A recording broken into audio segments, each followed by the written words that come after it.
Well, thank you so much. It's a pleasure to be back at Jacob Edwards Library again. Thanks to Margaret and all the staff here for all their preparation and for their kindness in inviting me, and also to the folks at the Joshua Hyde Library for cooperating in this venture.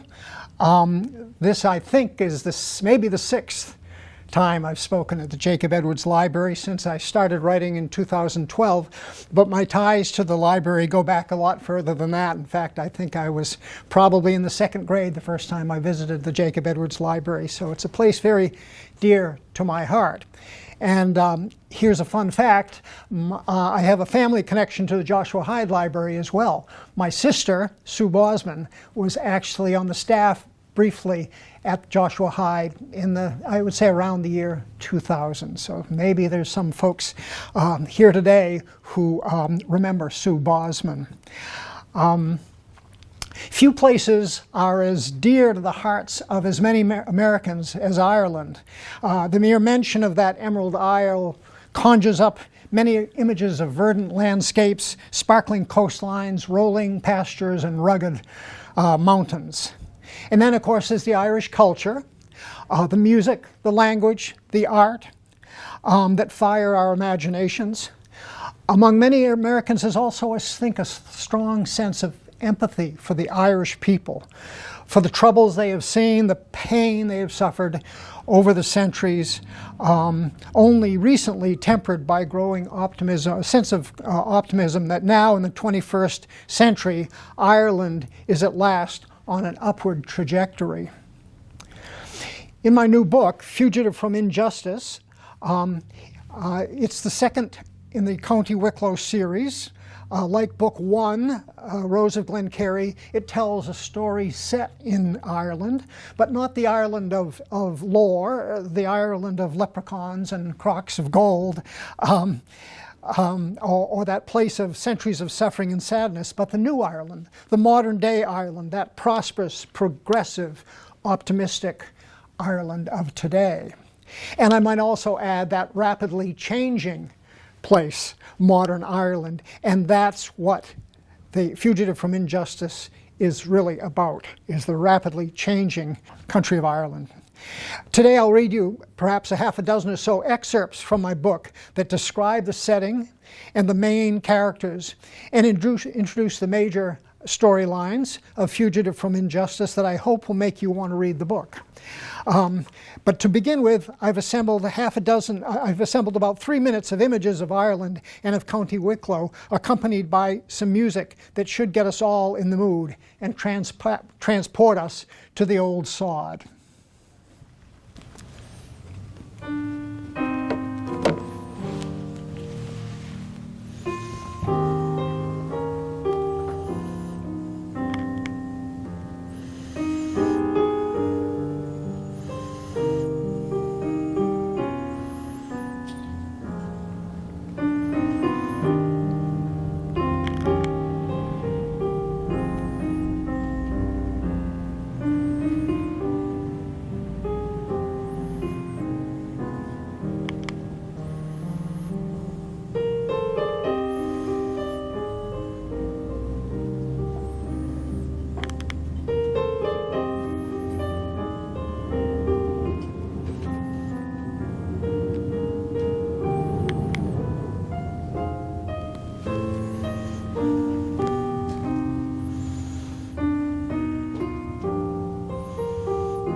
Well, if that doesn't get us in a Emerald Isle frame of mind, I don't know what will.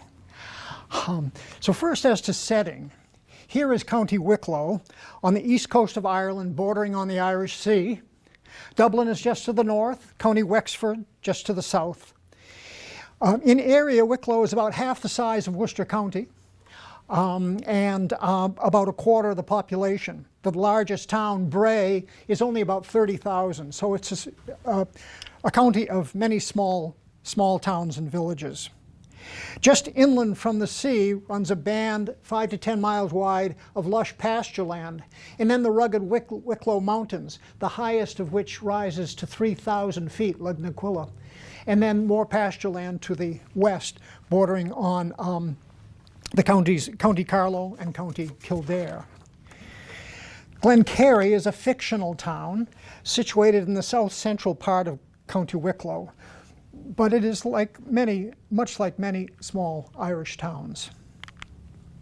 There's a single main street or high street, along which you'll find dozens of small shops, restaurants, and offices. Here's a short description of Glenkerry from Chapter 3 of The Fugitive from Injustice. Barely 20 kilometers from Dublin, the town of Glenkerry nestles among the verdant pasturelands of County Wicklow, its single main thoroughfare lined with modest buildings of granite, brick, and slate. To the casual visitor, Glenkerry appears frozen in time, much like the agricultural center it was a century ago. But a closer look reveals a subtle transformation. The shops on the high street now include a day spa, an espresso stand, and a frozen yogurt vendor.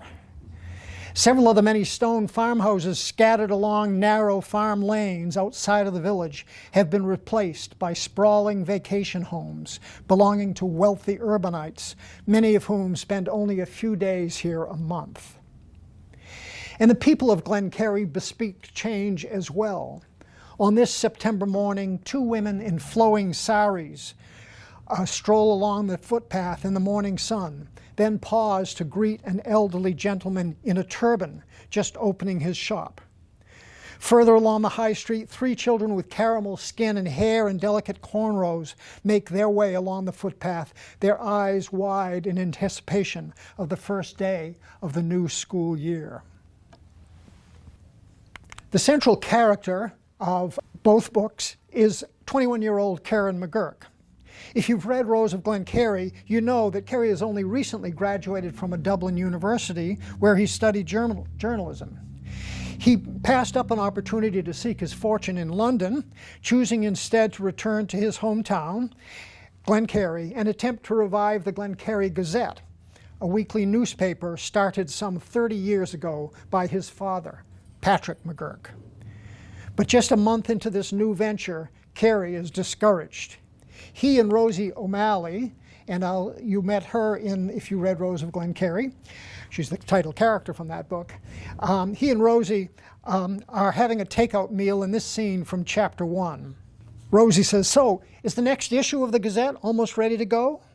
She knew the weekly went to press on Tuesdays. Cary shook his head. "No, not nearly," he groaned. "I got so much work to do. Plus the printer will be wanting to be paid, and I'm skint, flat broke. My ma will lend me the cash if I ask, but she's sunk so much into the paper and helped me with most of my August bills that I hate to ask her again." "Well, you must have some income, right?" asked Rosie. Cary picked distractedly at the last piece of battered monkfish. "Yeah, subscriptions and advertising, but they're all so slow. Meanwhile, I got to pay the printer, insurance, the electricity bill." He buried his head in his hands for a moment, as if trying to fend off all the bad news. "My big mistake was that special offer for new scribers, you know?" He spread both hands to suggest a banner headline. "Get the first 4 issues free, then we'll bill you for a 1-year subscription." Rosie says, "But I thought you said there were lots of takers." Cary nodded. "Yeah, well, there were over 600 for the 4 free weeks." He rolled his eyes to emphasize the point. "But the subscription bills went out 2 weeks ago, and so far I've received only a few dozen payments. What if that's it? Fewer than 100 paid subscribers?" He shuddered. then took a deep breath. A good story is what I need. Something other than lost cats and jumble sales. Something that will get people interested, make them want to buy the paper. He paused, then added with a chuckle, maybe even make a few subscribers feel obligated to actually pay. Well, soon he will get that good story, but the words, "Be careful what you wish for," come to mind. Early the next morning, he sets out on a run at Travelhawk Beach, about 10 miles from Glenkerry, trying to clear his head and raise his spirits. Here's the cover image from the book, and there's an 1834 lithograph that I used of the Black Castle in Wicklow town. And here it is as it appears today. I was standing on that beach taking that photograph 2 years ago when the idea came to mind that, of course, the second book in the series should start right there. And so it does, well, in the second chapter. So here's a scene from chapter 2 of Fugitive from Injustice. He stands for several minutes taking in the scene before him. Sunrise is still a few minutes away, but the eastern horizon is already streaked with crimson, pink, and blue. High on a rocky promontory to the north stands Black Castle, waves heaving and ebbing at its base. According to archaeologists, the original fortress at that site dated back nearly 1,000 years to Viking times. The structure was destroyed several times, then rebuilt on the same site. All that remains today are several crumbling sections of stone wall. To the south, a long, narrow strip of sand stretches into the distance. Cary kicks off his runners and leaves them in the sand, then begins his barefoot run along the beach. All is stillness but for the raucous call of herring gulls soaring over the shallows, searching for a meal. After nearly a half hour, he turns and begins his return run, now with an icy wind in his face that makes his eyes water. Finally, he arrives at the cove where he began his run, in the shadow of the Black Castle. He stops, bends forward, hands on knees, trying to catch his breath. Then he straightens, catches one last lungful of the briny air, one last glimpse of the sea before climbing the steps. But at that moment, he spots something out of the ordinary at the base of the nearly vertical cliff beneath the Black Castle. It's on the beach, right at the waterline. It looks very much like a mound of seaweed, except that it is a little too big and rises a little higher above the sand than a mere clot of seaweed. It's dark like seaweed, except for a small patch of bright red at the seaward end. He walks toward that bulk, blinking to sharpen his view. As he approaches, the patch of red resolves into a single shoe, a runner, nearly covered with kelp, but for a bit of exposed canvas. Then there emerges a whitish-gray patch, then a broader expanse of gray, then a mass of hair, dark, wet, with crimson splotches that make his stomach churn. It is a body, a man's body, wrapped in seaweed like a mummy that has been prepared for a watery grave. He steps forward slowly until he is looking down on it. The head is awash in a dark, sticky mass, hair matted against the skull, face pressed into the sand. One arm is stretched out as if reaching for a handhold against the surging tide. He leans down and touches the arm. The skin is cold, very cold, and stiff. He feels for a pulse. Nothing. As he watches, a crab scuttles over the body, and a many-legged sea worm weaves among the hair. Suddenly, Cary's breathing becomes labored and he feels nauseated. He turns, walks a few steps away, bends over, and vomits forcefully and repeatedly into the water. Then he slumps into the sand and sits for a moment, willing his stomach to settle. Well, Cary is momentarily paralyzed with shock, as you can tell, but then he stands, pulls out his mobile, and calls 999, and is assured that help is on its way. But then he turns and looks down at the man again, and in that instant, his journalistic instincts kick in. He should take a photo. The very thought repulses him. The intrusion, the the indecency of photographing the dead. It feels like a violation, an invasion of privacy.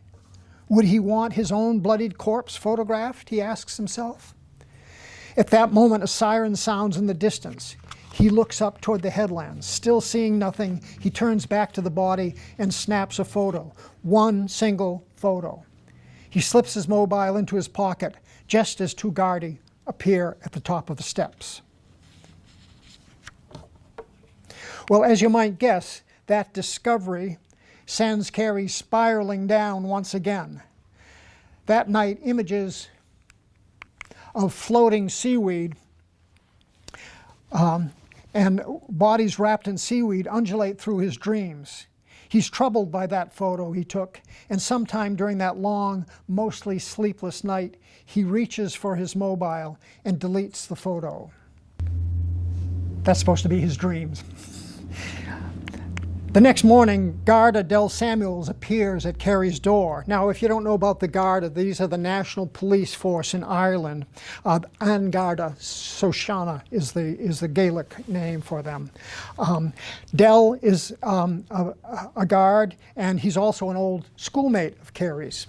His family immigrated to Ireland from Jamaica nearly 2 decades ago, and he's heard about the death at the Black Castle and wants to be certain that his old friend is coping. So what did you hear? Cary asks. Have they identified the dead man? I mean, the deceased? Yeah, replies Del. He had some kind of ID card in his wallet, all in Arabic.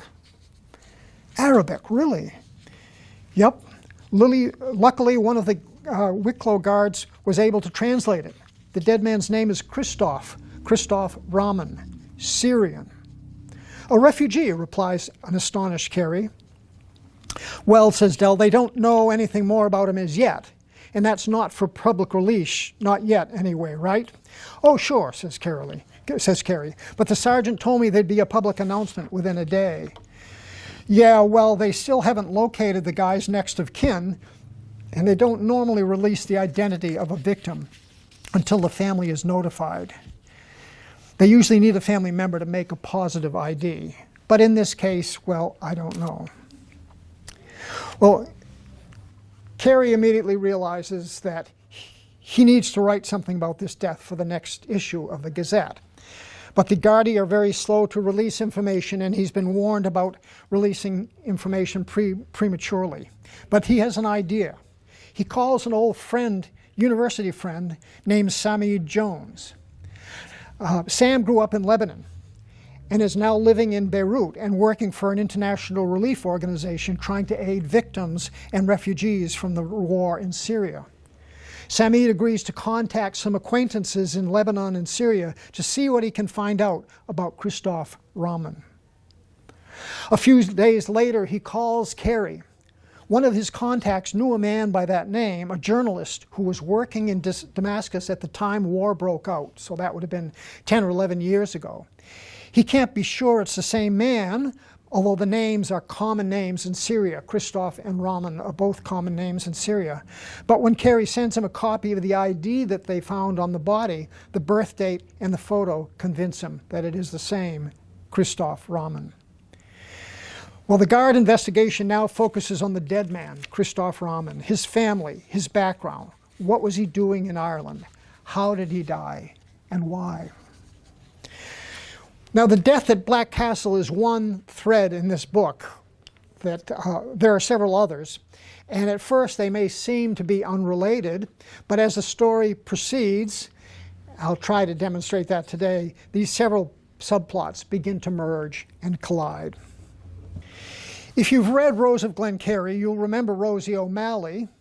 She's an old friend of Cary's from grammar school days. Briefly in secondary school, they were a couple. But then Cary went off to university while Rosie remained in Glenkerry. When he returned to Glenkerry, the pair reconnected. It was thanks to Rosie's urging that Cary decided to stay in Glenkerry. Well, Rosie's received a temporary assignment as an art teacher at Colas de Gaeilge, the Glenkerry's secondary school. After school on that first day, she walks past the camogie pitch and sees a young woman, apparently a coach, speaking to her players, some 15 girls. She's Sabrina Selkirk, who Rosie knows. And Sabrina is a native of Senegal who emigrated to the UK with her family. And it was in Manchester, England, where she first encountered camogie, which is, by the way, also popular in England. She wears a red t-shirt that says it all. A day without camogie is like, just kidding, I have no idea. Because this game is close to the national pastime of Ireland. Maybe hurling, which is its men's relative, qualifies better. And yes, Irish football is popular, and so is soccer. I mean, Ireland is all about sports. But certainly among schoolgirls, camogie is the most popular sport of all. And there's professional leagues as well. So young girls dream of going on to professional leagues in camogie. And I'll show you a little bit more about it later. So Rosie watches and listens as Sabrina talks to her team on the first day of practice, and their team is called the Hurleys. This is Sabrina speaking to the team. The first thing I want you to understand is that camogie is all about the fundamentals. Dribbling, lifting, passing, striking, hooking, blocking. Those are the fundamentals of the sport. To be successful at camogie, you have to focus on the fundamentals. Sabrina paused briefly, then continued. Don't worry about winning or losing. Don't bother about championships, trophies, and all that. Focus on the fundamentals, and the rest will take care of itself. Understand? Well, she had the rapt attention of the group, and they all nodded in unison. Then her serious expression turned into an impish grin. And when you focus on the fundamentals, you also have fun, right? Fun goes right along with fundamentals. See what I mean? So every day when you come to practice, what are you going to do? She held a hand to her ear, and the players shouted in unison, focus on the fundamentals. Sabrina nodded her approval, then looked around the crowd of shining faces, meeting the eyes of every single girl seated before her. Now, whatever else is on your mind today, family, friends, fellas, she paused on the word fellas for dramatic effect, then continued, forget them all, at least for the next 90 minutes. Forget them all and what? Focus on the fundamentals. And with that, the team jumped to their feet and started their first practice. And I should explain that the Hurleys was a brand new team to the school. So there's a great deal of excitement about it. Well, if you're unfamiliar with camogie, it's a very popular, as I said, a very popular Gaelic sport in Ireland. It's similar to what we call field hockey, but I would say it's field hockey on steroids. And I'm going to show you a little video clip at the end that I think will give you the sense of the energy of this game. Now, Rosie played camogie for a team for several years and loves the sport. And a few days after that first encounter with Sabrina and the team, Rosie finds herself filling in for Sabrina at the team's practice. And a week or so later, she's accepted the unofficial post of assistant coach of the Hurleys. Among the players Rosie gets to know is a 14-year-old girl named Molly Boyle. Molly and her family are new to Glenkerry. They've just moved from Cork. The girl loves camogie and has considerable talent, but from the start, both in art class and on the pitch, that's the field, Rosie senses that all is not well with Molly Boyle. She's quiet, unsmiling, even at times a bit surly. Her student file contains nothing but her mother's mobile number in case of emergency, no address, no records from her previous school. And when Rosie announces she's taking a team photo to appear in the Gazette, Molly suddenly disappears. Molly has an older brother, Mike, and he is anxious and elusive as well. What is it with those kids, Rosie wonders. As the season progresses, she'll find out more and more. A teammate, Grania Finney, talks to Rosie one day, and a team member, I should say, talks to Rosie one day. Grania's having a problem with a boy who's sending her unwanted texts. So she's showing her mobile to Rosie, and inadvertently, her contact list pops up, the girl's contact list. And Grania's one of the Hurleys. Gran, who's Mikhail? Mikhail R., she asked, pointing to one name on the list. Grania says, oh, that's Mike Boyle. That's his username. His parents won't let him have a mobile, so he sends email messages. Then Grania took the mobile and tapped it a few times, then showed Rosie an email message from Mike. Him and Timmy play Fortnite on weekends with this friend of Mike's from his old school, Rashid. Last week, Mike emailed me to see if I wanted to play. Grania shook her head and chuckled. I passed. I just don't get it, you know? Yeah, well, boys, huh? Said Rosie. If Mike likes football, I'm kind of surprised he's not playing sports at Colasti. Grania says, well, he's not allowed to play contact sports. He has that post-stress thingy. Rosie says, you mean PTSD, post-traumatic stress disorder? Grania nods. He told Timmy, her brother, there was an explosion in his grammar school once. Rosie, surprised. An explosion? You mean in Cork, where they lived? I guess, I don't know. Now Rosie was trying hard to act nonchalant as she finished her cleanup. So, have you ever met Molly and Mike's father? Yeah, says Grania. His name's Chris. Rosie says, I've met Mrs. Boyle, but never Chris. Grania says, he seems nice. But Molly says he works 24/7. And he said he can't go out some days because he observes all the Muslim holidays. So gradually there's a picture emerging here for Rosie of what's a little bit different about the Boyle family, and maybe help to explain the kind of somber aspect of both kids. Well, meanwhile, Cary tells Dell, back to those two, Cary tells Dell about the photograph he took of the body on the beach. You should show it to me, says Dell. It might be important. When Cary explains that he deleted it, Dell is not daunted. He takes Cary's mobile to the Garda station. A few hours later, he returns, phone in hand. He shows it to Cary with that photo on the beach. Cary is surprised. Dell says, here's the thing, lad. When you delete something from your mobile, laptop, any device, an image, any document, it doesn't really get deleted. It gets marked for deletion, you know? Meaning only when that space is needed is it overwritten. The trick is to relocate a deleted file before it gets overwritten. Cary was only half listening. Mostly he was staring at that image, the picture that he took of the dead man on the beach. Then he sent it to his laptop to get a better look. He had a ring, observed Cary. And Dell says, yeah, looking at the image.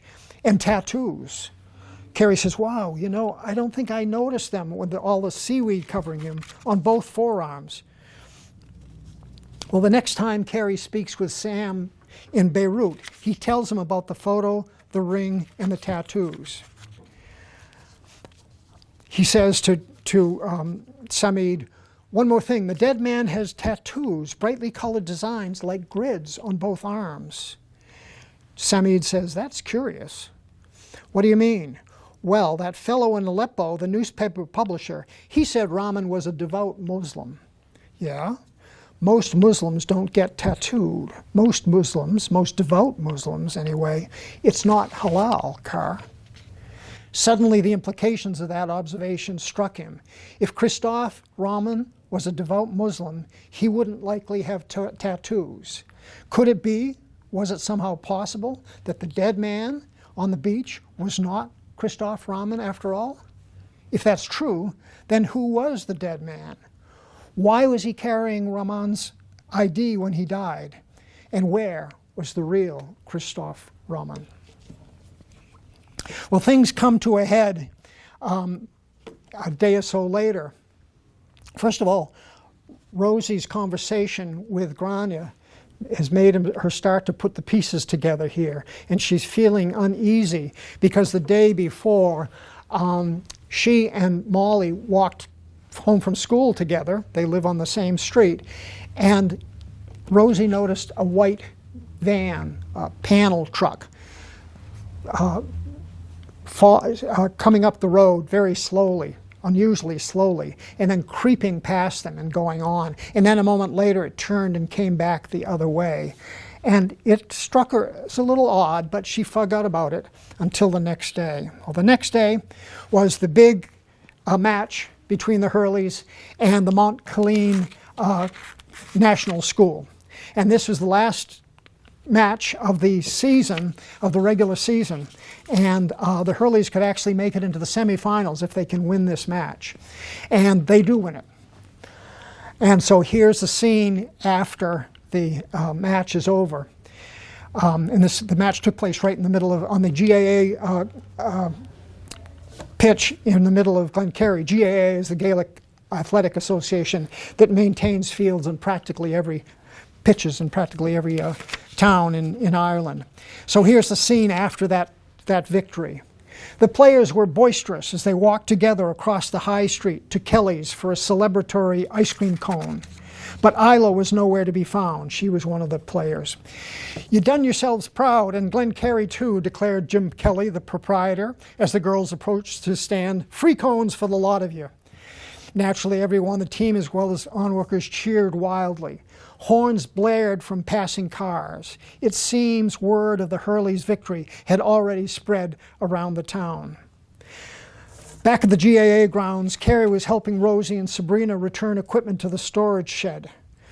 "Those guys were brilliant, Sabrina," offered Cary, "just brilliant." "Well, I'd have to say I agree," said Sabrina. "They did things today I never saw them do before. They were really on it every minute. They must have dispossessed Montcalin a dozen times in the second period, and practically every one of their shots scored."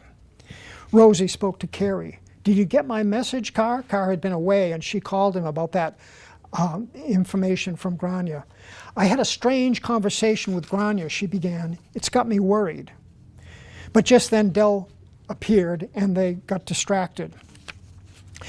The four of them walked through the gates and into the car park together, then crossed the street to join the ice cream celebration.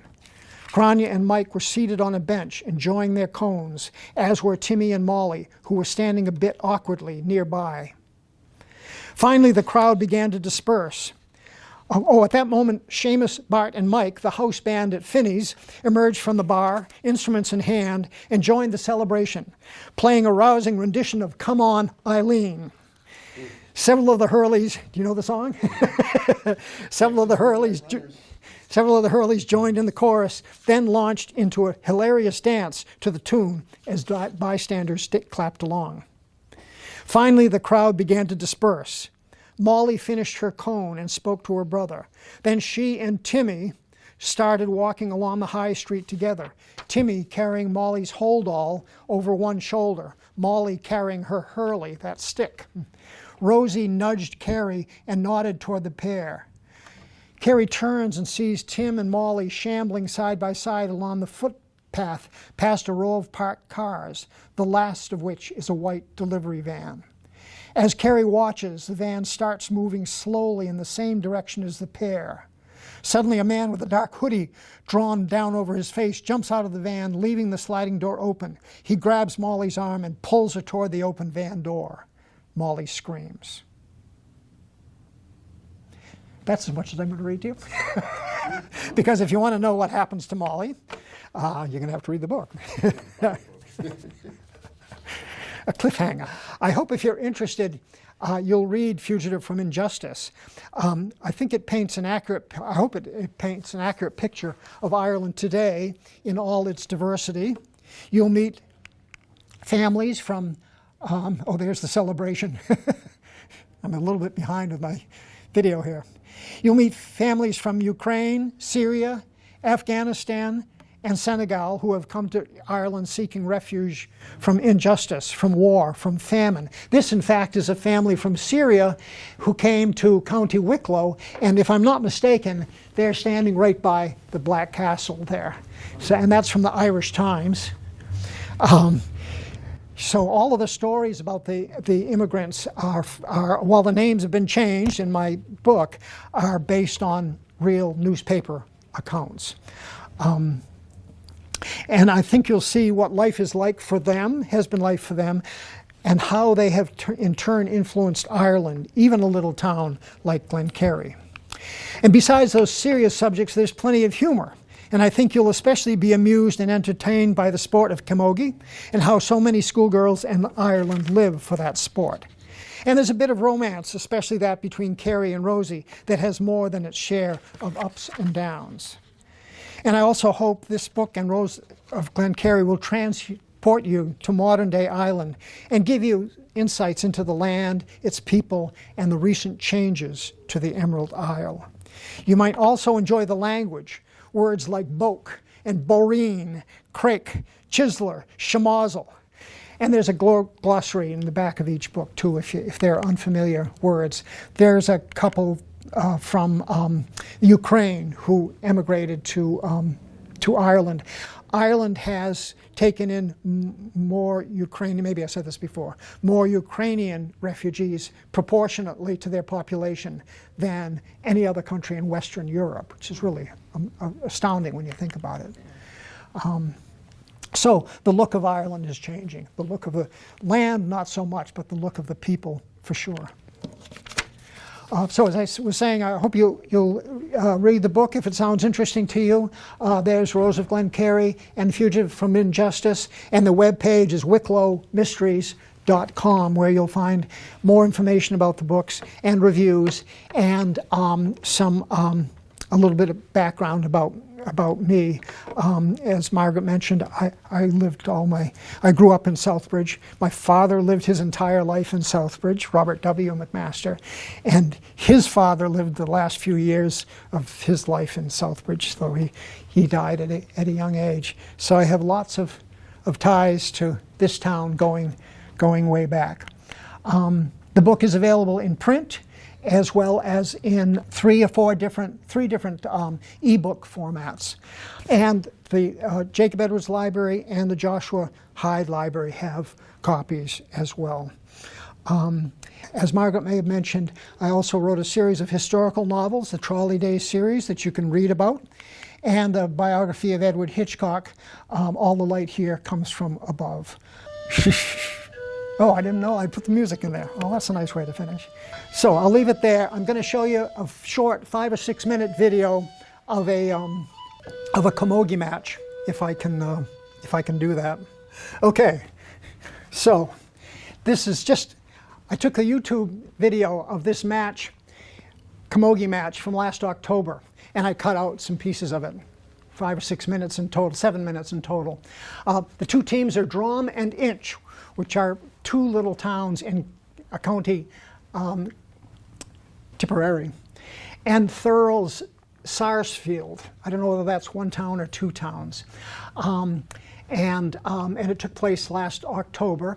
And so this will show you a few scenes from that match that I think will give you a taste for the game and give you a sense of why I say it's like field hockey on steroids.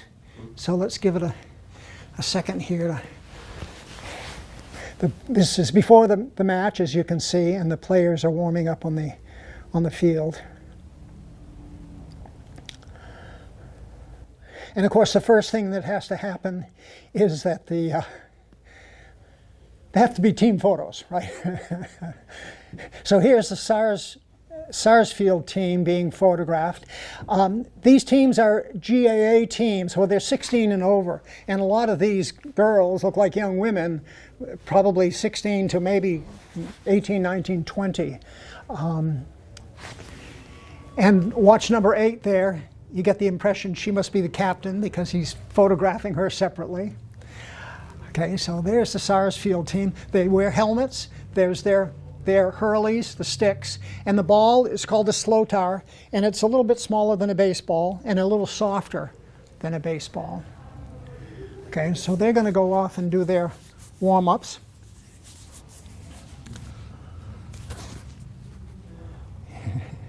And now it's the Drum and Inch team's turn to get their pictures taken, and so now we're going to see number 6 must be the captain here. She's getting a special photo.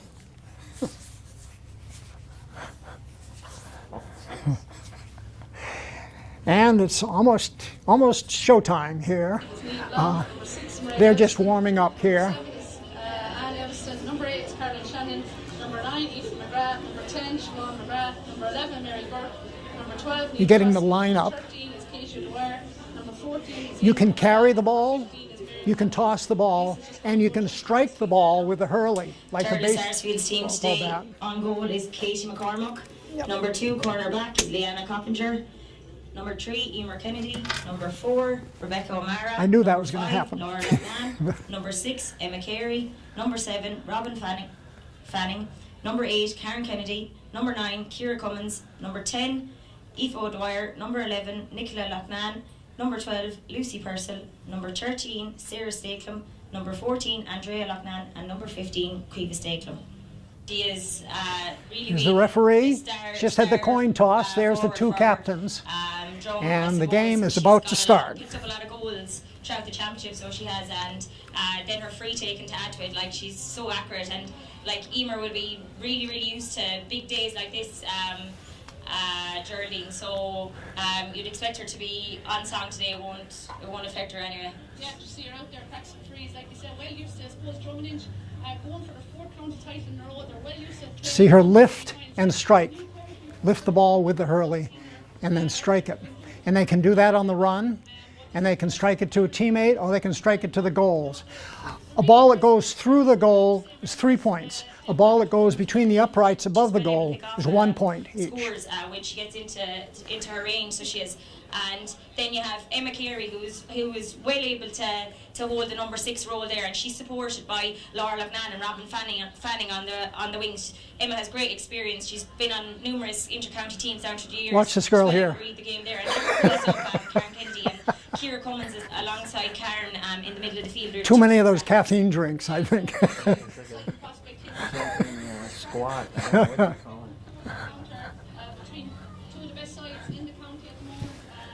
So they're in the huddle. Their coach doesn't look at all like Sabrina Selkirk. I don't know whether many of their coaches are men or what.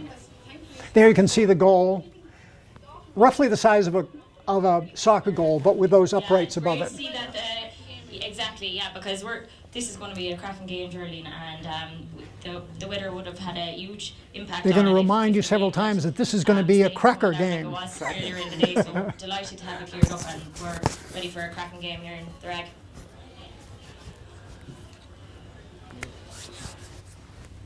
Okay, so watch now. This is the referee, and he's ready for the toss-in or the throw-in.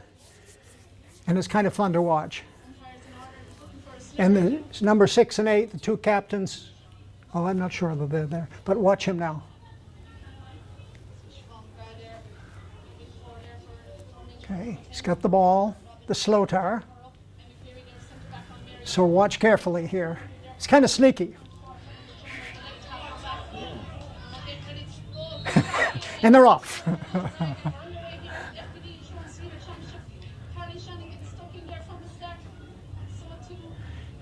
And almost immediately there's a penalty on the play. And this is called a free, when you get to take a free shot because of a penalty by the other team. And this player here is going to take the shot. She lifts the ball with her hurley and then strikes it. And she's going to strike on the goal. It looks like they have the win, Geraldine, as well. She's a lefty, isn't she? So you don't see her actually strike it, but apparently it goes off to the left. She went for the goal right from there. What's that? She went for the goal. Yeah, yeah, and they do that, even from midfield, yeah, mid-pitch. Now these are the last few minutes of the match, and you can tell by the voices of the commentators that it's close match. I'd say the 2 minutes are nearly up at this stage. So Quiva is looking out to the sideline for an instruction, I'd say. I'd have someone else take that and Quiva go in. She has the height inside. Now this is a critical point because, as I'll explain in a minute, if she could get a goal, that could tie up the game, tie up the match. Try and raise her sharp, maybe under the crossbar. What's she going to do? She lifts it and she strikes it. and it's wide. And the whistle goes off. End of the game.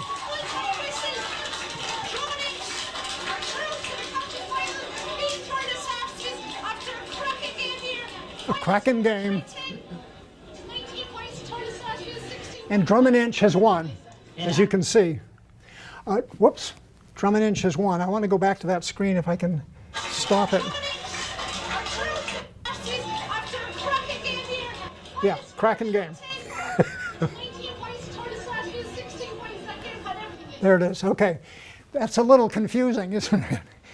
That's 3 goals and 10 points. 3 goals plus 10 single points for Drum and Inch, and no goals but 16 points for Thurles Sarsfield.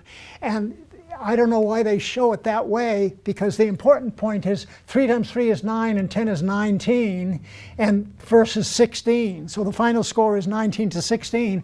And if that shot by the Sarsfield player had gone through into the goal, it would have been tied in the last seconds of play.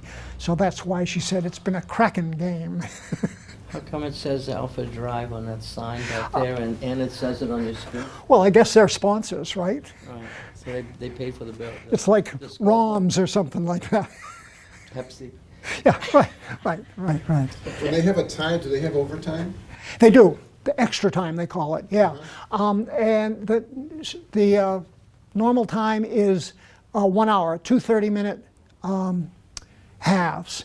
And then, so I don't know why this is over, except that maybe it's been a few minutes since it ended. But normally a match is 1 hour. And there's a few minutes of what they call an interval, halftime.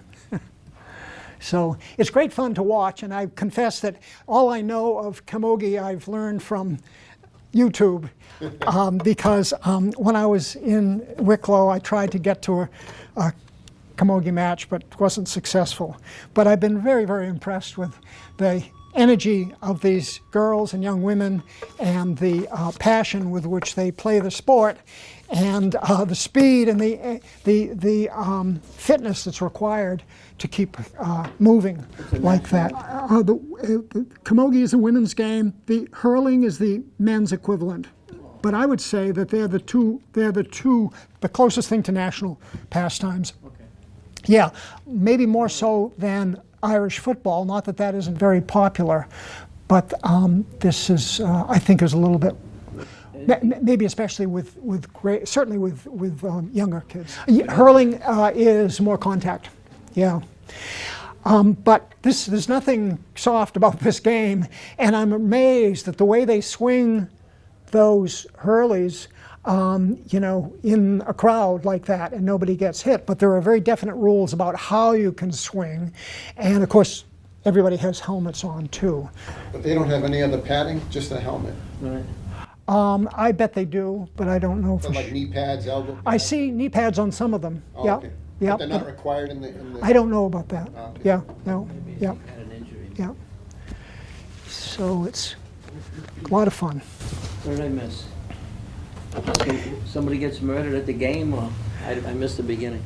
Oh, well, there's a team called the Hurleys, and one of the girls that's new to the team is this Molly Boyle, and she is a little bit withdrawn and shy, although she's a good player.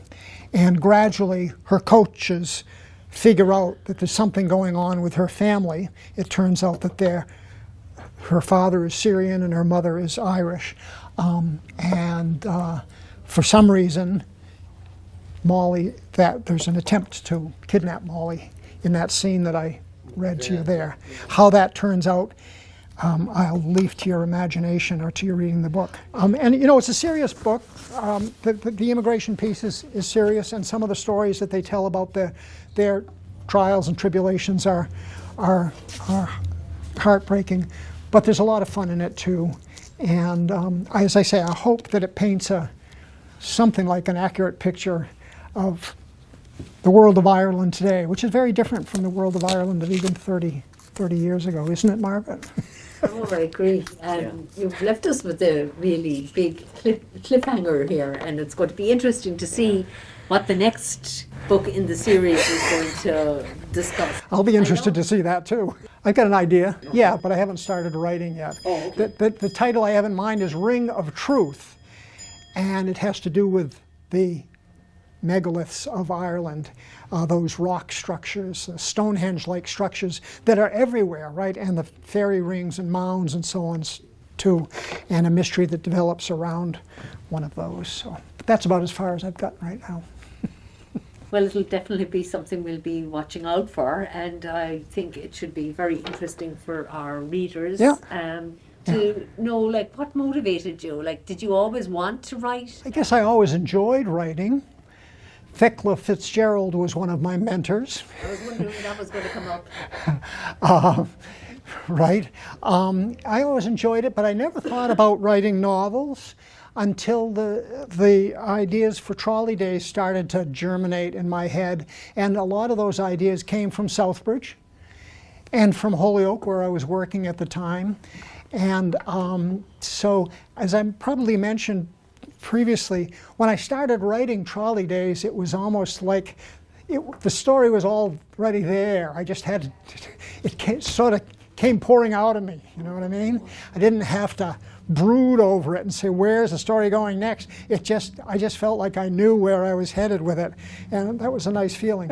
So can I ask you, do you plan on writing more books like in a mystery genre, or are you open to going back to more the historical fiction, or have you other Yeah, books I in think mind? I don't think I'll do another biography. That was just plain hard work. It was 4 years of it.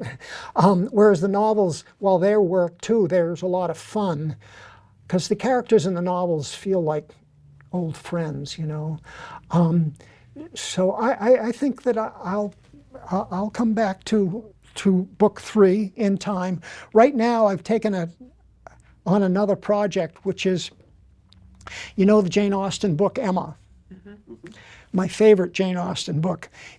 Emma's a young woman who's convinced that she can match everyone up with their true love. And she thinks she succeeded, except for herself, of course. But in the end of the book, Emma, all these couples, you know, get married. I think there's 4 different couples that get married, and all presumably live happily ever after. Well, my book is going to look at what actually happened to those 4 couples, and it's not all happy. So that's what I'm working on right now. It's a totally different. Well, it's not. Yeah, it's not a historical novel, I guess technically, but it's quite different. It's not a mystery like these. Do you have a title chosen for that one yet? Right now, it's the Knightleys of Highbury, because Mr. Knightley is Emma's husband by the time this book starts, and Highbury is the town that they live in the south of England. So I've had a lot of fun with that. I visited Ireland twice. The first time was with my wife 10 years ago, and we were on the west coast in Dingle and Ennis and Limerick and Tralee. And then most recently it was in County Wicklow. I guess I was surprised at how vigorous and prosperous a place it is. I had the same notion that a lot of people had, that Ireland was very rural and rather backwards and so on. Lovely, but kind of antiquated in some respects. And I was really impressed to see how prosperous it is. Now, I'm not claiming that I'm sure that there's a lot of down in the tooth parts of Dublin and Cork and Limerick, and there's probably some rural areas that are pretty depressed too. But even the small towns that I've been in look very, very healthy. And I don't know, you've done some traveling. How do you feel? No, I think it has changed. It's very different to the Ireland that I left behind. Yeah. But it's for the better, you know. Yeah. It's a European country, and it's very much involved with the European Union, and that has made a huge change this 40 years or maybe even more years ago. Well, we look forward to the third in the series of the County Wicklow Mysteries, and we would love to welcome you back, Bob. So thank you very much for being here today. Thank Very you. much. Thanks. Signing out from Southbridge. Thank you.